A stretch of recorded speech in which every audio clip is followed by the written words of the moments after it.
Hi hello मी दीपाली तुमचं या Marathi YouTube चॅनलवर तुमचं मनापासून खूप खूप स्वागत। आज आम्ही आलो आहे माझ्या माहेरी। माझं माहेर म्हणजे उंडाळ्याच्या शेजारी टाळगाव। घरात आल्या आल्या माझ्या धैर्यशीलला माझ्या शिवण्याला खूप आनंद झाला। दादाबरोबर भेटली, खेळली, हसली, पळाली आणि त्याच्यानंतर आल्या आल्या विचारलं की माऊ माझ्यासाठी तू काय आणलंस। तिच्या भैयाने तिच्या दादाने मला तिच्यासाठी आवर्जून मेकअपचं बॉक्स घ्यायला सांगितलं होतं। तिनंही तिच्या दादाला सांगितलं। आल्या आल्या बरोबर म्हटली दादा माझा मेकअप कर। किती छान किती सुंदर प्रेमाने दोघे एकमेकांकडे बघतायत बघा। धैर्यशील नेलपेंट लावतोय, दादा तिचा मेकअप करतोय। हे किती छान अगदी आठवणीत राहण्यासारखे क्षण असतात।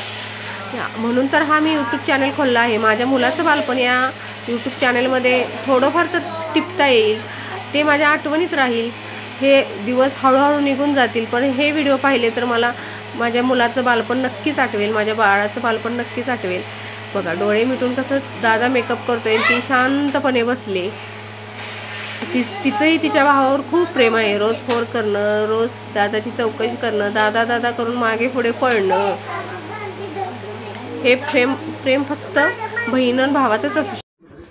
हे पहा कुणीतरी खरंच म्हटलं आहे की देवाची उणीव भरून काढण्यासाठी आई मिळाली आणि आईची उणीव भरून काढण्यासाठी बहीण मिळाली। तिला स्वतःला खूप झोप आली आहे। तुम्ही पाहू शकता, मी मागून हळूच व्हिडिओ बनवला आहे हा।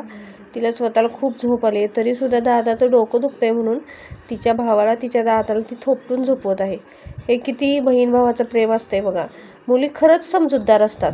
अगदी छोटी आहे, 2-2.5 वर्षाची आहेत आणि माझा मुलगा 9 वर्षाचा आहे, तरीसुद्धा ती भावावर किती प्रेम करते। भावाला आपल्या थोपटून झोपवायला लागले बघा। हे असं प्रेम फक्त बहीणच भावावर करू शकते। किती जरी भाऊ मोठा असला तरी ती मोठ्या भावाची काळजी एका आईप्रमाणे फक्त बहीणच घेऊ शकते। बघा तिचा हात कसा हळूहळू हलतोय, तिचा हात काही बंद नाही आहे थोपटायचा। दादा झोपलाय, दादा तू झोप असं करत तिनं सतत त्याला थोपटायला चालू केले बघा। तिला स्वतःला झोप आले तरीसुद्धा तिचा हात काही बंद नाही। आपल्याला जरी आईची उणीव भासली तरी बहीण कधीच आईची उणीव भासू देत नाही। लहानपण देगा देवा मुंगी साखरेचा रवा। लहानपण म्हणजे खरंच मुंगी साखरेचा रवा असतो।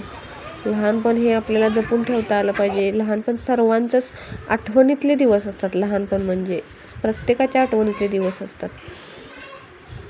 कधीच कुठलाच माणूस आपलं लहानपण कधीच विसरत नाही। म्हणून आपल्या मुलांचं लहानपण हे आपण नक्कीच टिपून ठेवता आलं पाहिजे। त्याचे व्हिडिओ आपल्याला साठवून ठेवता आले पाहिजेत, कारण हे दिवस निघून जातात आणि आपल्याकडे फक्त उरतात त्या आठवणी। आठवणीच्या व्यतिरिक्त आपल्याकडे काहीच उरत नाही।